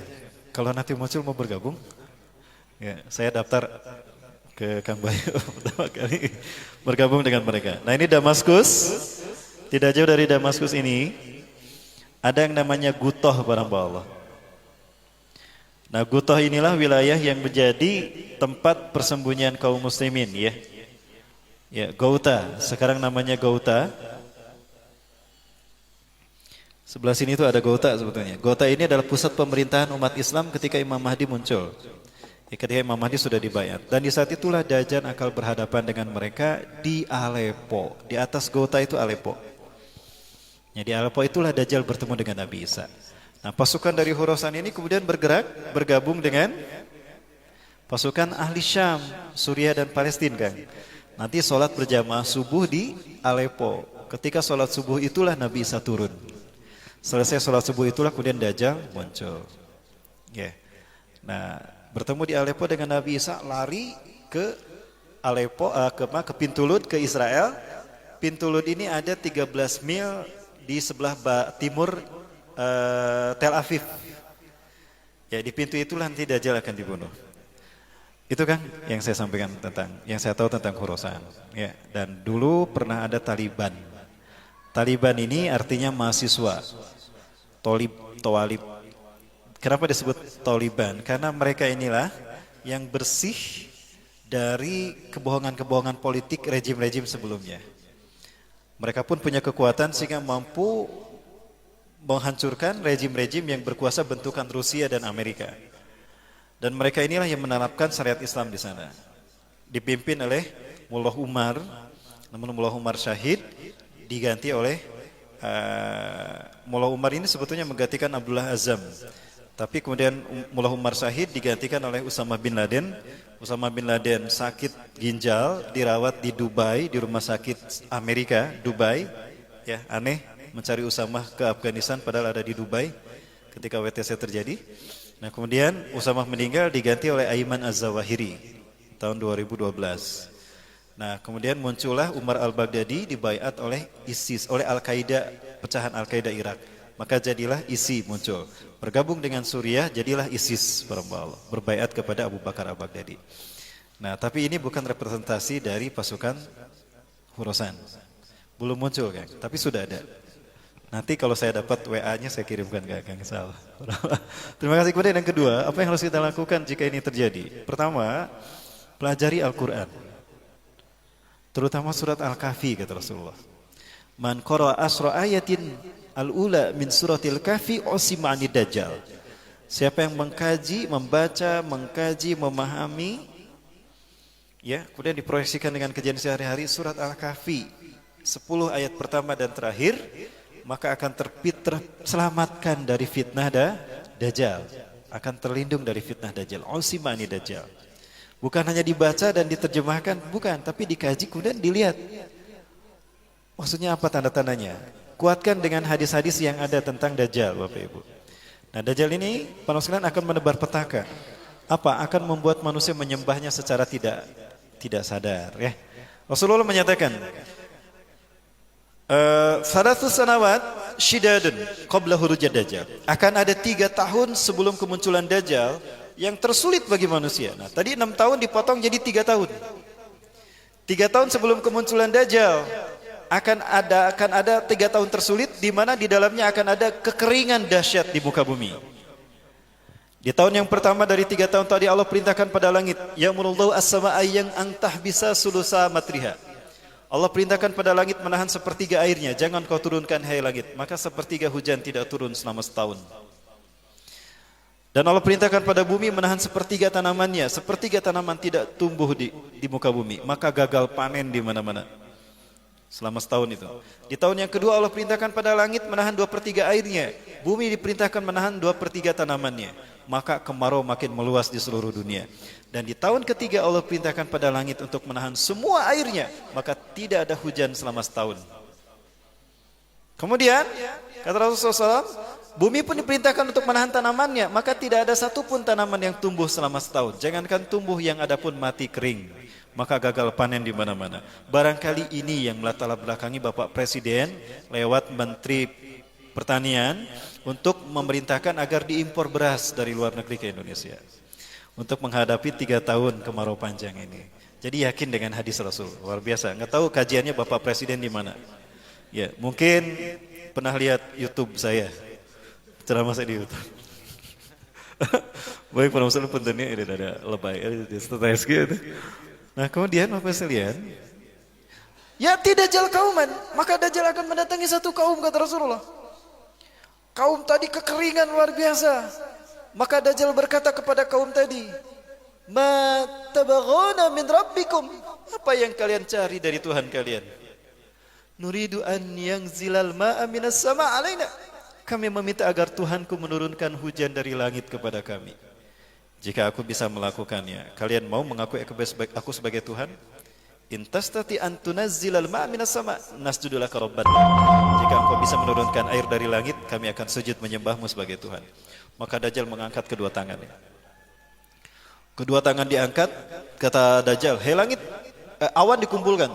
Ketika awan berkumpul, lalu kata Dajjal, "Hei langit, hei awan, turunkan airmu." Maka turunlah air hujan deras luar biasa. Sujudlah kaum itu kepada Dajjal. Ini bisa jadi Dajjalnya muncul, atau bisa jadi mereka sujudnya ini, syukurnya ini bukan kepada Allah, tapi kepada dewa, ya, atau kepada Dewi Sri, ya, syukuran, sujud di mana? Di pantai, ya, sujud di sawah, ya, kepada, ya gitulah. Itu kan sudah ada ritual-ritualnya. Kemudian Dajjal akan datang pada satu kaum di mana kaum itu kelaparan, banyak yang mati karena kelaparan. Maka mereka meminta kepada Dajjal, "Jika engkau memang bisa memberi kami makanan, kami akan mengakui engkau sebagai Tuhan. Mana pundi-pundi makanan kalian?" Ketika dibawa, Dajjal menggerakkan tangannya, maka makanan pun muncul di sana. Sujudlah mereka menyembah Dajjal. Lalu datang Dajjal kepada satu kaum. Kaum itu kaum yang beriman. Mereka kuat bersatu. Nah, ini berjamaah yang harus dilakukan umat Islam. Dajjal mendapati kekuatan mereka hebat karena mereka bersatu dalam satu sentral komando, berjamaah. Ini yang harus kita lakukan ketika Dajjal muncul. Dajjal tidak akan bisa mengurangi kita. Bukankah Allah berjanji dalam Quran surat Al-Hasyr, "La yuqatilunakum jami'an illa fi quram muhassanah aw min wara'i judur." Al-ayah. Mereka musuh-musuh kalian Muhammad tidak akan mampu memerangi kalian jika kalian berjamaah, lalu berpegang teguh pada Quran dan Sunnah dengan berjamaah itu. Iblis pun tidak bisa menghancurkan kita, bahkan Dajjal pun sama. Terbukti, Dajjal tidak bisa mempengaruhi mereka dengan fitnahnya. Karena hebatnya kekuatan mereka ketika mereka bersatu. Maka Dajjal pun meninggalkan mereka dan kekeringan pun makin menghantui mereka. Makin kering tuh negeri tadi. Itu orang yang beriman. Ini yang harus kita lakukan, berjamaah bersatu.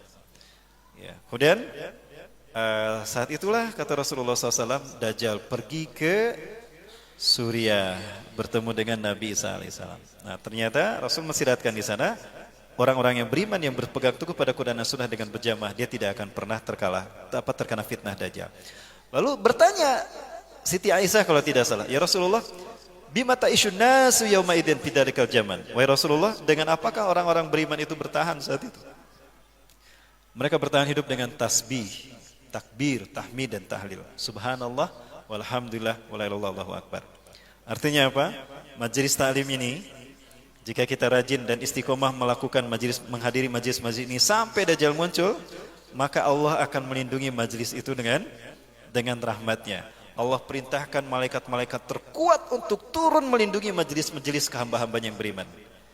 Ini penampilan yang harus kita lakukan. Hadiri majelis-majelis ini. Ya, yang mengingatkan kita kepada Allah Subhanahu wa taala, yang mengajak untuk menyatukan umat Islam, bukan memecah belah umat Islam, tapi menyatukan umat Islam. Nah, itu yang akan dilindungi oleh malaikat. Sehingga mereka merasa cukup dengan zikir-zikir mereka ketika fitnah Dajjal kekeringan itu terjadi. Ya, itu barangkali teh ya, berjamaah mengkaji Al-Qur'an, terutama pahami surat Al-Kahfi. Kalau 10 ayat pertama itu untuk menerangkan fitnah Dajjal yang zaman dulu, 10 ayat terakhir menerangkan fitnah Dajjal zaman sekarang. Ya, di mana Dajjal mengaku Tuhan. Ya, itu barangkali teh. Ada yang lain sebetulnya yang disampaikan Rasulullah. Ya, setelah berjamaah itu apa? As-sam'i, dengar. Maksudnya kajian-kajian ini kita mendengar ayat-ayat Allah kan, mendengar hadis-hadis Rasulullah. Ketiga, taati kata Rasulullah. Wabitoah, taati semaksimal kemampuan kamu. Apa yang kamu dengar perintah Allah lakukan. Jika di saat itu kamu mengetahui ada larangan Allah, tinggalkan. sekuat kemampuan kalian. Ketiga, itu yang keempat, hijrah. Jika kamu ternyata sudah demikian masih diperangi, hijrah. Ya, artinya berkumpul dengan orang-orang yang soleh. Jangan berkumpul dengan orang-orang yang salah, karena di saat itu kita akan termakan oleh fitnah Dajjal. Karena Dajjal hanya bisa menguasai mereka yang lemah imannya, maka bergabung dengan orang-orang yang kuat imannya. Di mana bertemunya dengan orang-orang yang soleh kalau bukan di masjid kan, di majelis taklim.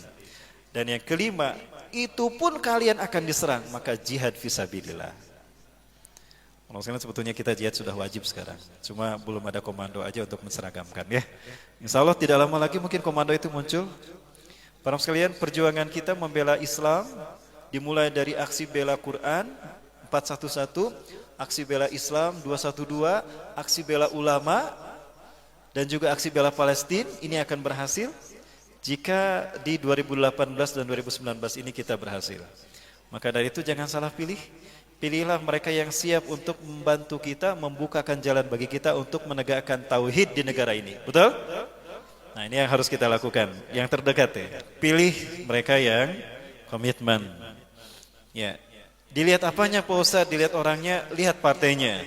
Lihat partai yang komitmen kepada Islam. Lihat partai yang ikut mendukung 212. Partai mana? Jadi kampanye itu. Ada Ustadz dari MUI pesan, Ustadz sampaikan ya di majelis katanya. Ya, cuma 3 partai kan? Nah, itu aja lah yang kita pilih ya. Untuk Bandung, ya kita tinggal melanjutkan aja lah sama Mang Oded ya. Untuk Jawa Barat ya kita dukung Pak Ustadz ya, Pak Ustadz Ahmad Saihu ya agar mendampingi Pak Ajat Sudrajat. Itu jadi kampanye itu. Untuk Presiden, kemarin saya bertemu dengan sosok yang aktif di TNI dan beliau sudah meminta ngobrol banyak dengan Pak Gatot Nurmantio. Pak Gatot, banyak umat Islam yang berharap Anda memimpin Indonesia. Apa Anda akan menerimanya? Saya belum bisa menjawab. Nanti tunggu setelah bulan April. Karena jabatan beliau akan berakhir di bulan April secara resmi. Nah, setelah April itu kita lihat apa manuver beliau. Mudah-mudahan beliau bisa bersanding dengan Habib Rizik. Kalau Habib Rizik keberatan dan beliau berkeberatan, saya akan mengajak teman saya untuk maju. Artinya kita harus serahkan pada umat Islam. Baik, itu barangkali Bapak Ibu sekalian. Terima kasih, mohon maaf. Hadanallahu wa yakum mazmun wa minkum. Assalamualaikum warahmatullahi wabarakatuh. Waalaikumsalam.